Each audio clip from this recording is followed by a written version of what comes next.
For today's video mga inday, samahan nyo na naman ako sa kaganapan ko at ito na naman ang aking ganap ngayon ay maglilinis ako ng aking kwarto at babaliktarin ko na naman at naiinis na naman ako sa itsura ng aking kwarto. Ganito talaga ako mga inday, ang liit-liit na nga ng aking kwarto naiinis pa. So lahat talaga pati aking mga damit aayusin ko na kasi talagang hindi na maintindihan ang mga damit ko. Sobrang kalat na talaga ng mga damit ko para na talaga sa kasabihan ng mga tanda, naghalo na ang tae ng iring at tae ng aso.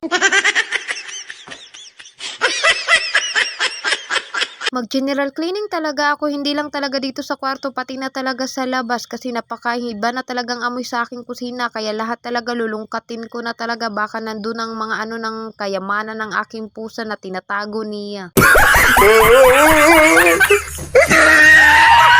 Sinisipag na talaga ang inday ninyo dyan, kaya ang gagawin niya, baliktarin talaga niyang buong bahay niya. So wala na naman talaga akong vlog ngayon sa labas, no. Dito muna ako sa bahay ko, kaya napabayaan ko na talaga yung bahay ko, kaya talagang maglilinis ako, mag-general cleaning talaga ako dito sa bahay na iri. Ibinalik ko tong TV ko sa dati niyang pinaglagyan mga inday kasi ang pangit niya pag nakaharap sa pinto, kaya ang ginawa ko, binalik siya kung saan siya galing nung una. Inayos ko muna dito ang kortina niya kasi ang pangit talaga, hindi talaga magkapareha, hindi pantay yung pagkalagay. So binalik ko na naman ulit dito yung lagay ng aking mga panlakad na damit at binalik ko na rin yung speaker kasi mas gusto ko na dito na lang kaysa yung una kong pag-ayos. Hindi ko maintindihan, parang ang sikip-sikip talaga. Inayos ko na ito ang aking mga kumot at mga kurtina kasi dito ko talaga yan siya nilalagay, pero itong kumot na ito itatabi ko kay mama kasi ito, kaya dito ko muna siya ilalagay. Pag kukunin niya, tsaka ko na lang din kukunin. Tsaka dito ko nilalagay mga inday ang aking mga pantalon, no? So kung magkapera man ako sa awa ni God mga inday, bibili talaga ako ng magandang cabinet. So ngayon talaga hindi ko pa talaga afford na bumili ng lagay ng aking mga panlakad, kaya ganito muna, yung mumurahin muna, no? So ang tagal na talaga sa akin yan mga inday ko.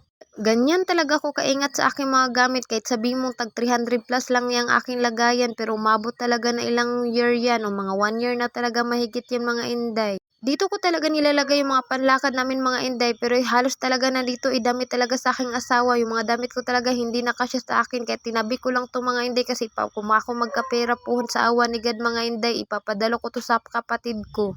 Kahit masikip na talaga sa akin tong mga damit ko, tinabi ko pa rin kasi nga para sa kapatid ko tong babae, hindi na makasya sa akin. Syempre may kapatid ako, gusto ko rin naman magandang suot ng aking kapatid. Kumpuhan man na makaluwang-luwang na ako mga inday, kung may sapat na talaga akong pera, ipapadala ko talaga sa kapatid ko to sa LBC. Hindi ko kasi alam kung magkano magpapadala sa LBC, kaya kahit itong mga bag na iri, ang tagal-tagal na ibibigay ko rin sa kanya ito, pati ang aking sapatos na sikip. Iba ko naman mga damit mga inday, binigay ko na rin kay Bibi. Si Bibi kasi may pagkapayat, kaya nagkasya sa kanya yung iba. Yung isa ko kasing kapatid, di ko alam kasi ang katawan nun, pero bahala na, basta puhon. Pag ipapadala ko talaga ito. Pagpasensya nyo na naman, nagdrama-drama na naman ako. Namimiss ko na kasi yung kapatid ko na yun. Hindi ko na kasi nakasama, hanggang ngayon ay malaki na. Kaya rin talaga na pinasok ko tong aking pagbablog, no, para naman magsama-sama kami magkapatid. Diba? Maglinis ka na lang diyan, day. Ang dami mo talaga sinasabi. Ay, nako, vlog ko to. Inaaway na naman ang sarili. Nabuwang na naman to.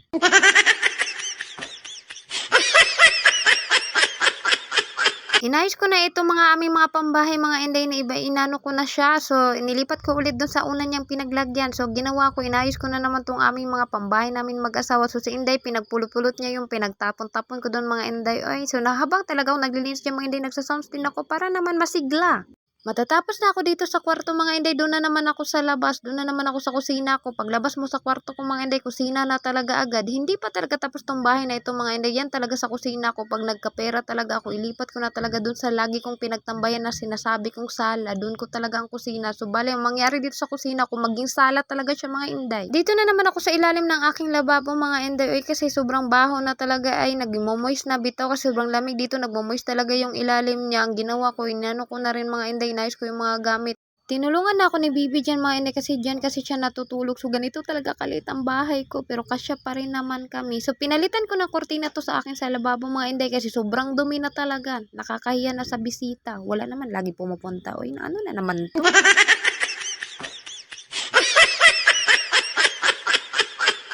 Matatapos na talaga ang inday niyo maglilinis sa labas na naman ako maglilinis sa aking magiging kusina. Alam niyo bang mga inday, nakaririnig niyo ba yung sa aking kapaligiran, maingay yung mga ibon, nagkikidlat, dumadalugdog, nag-uulan sa amin mga inday, kaya binalisan ko na talaga mag-voice over, no. So ito na talaga ang finish line ng aking paglilinis. O ayan na mga inday, so ganyan lang kalit ang aking bahay.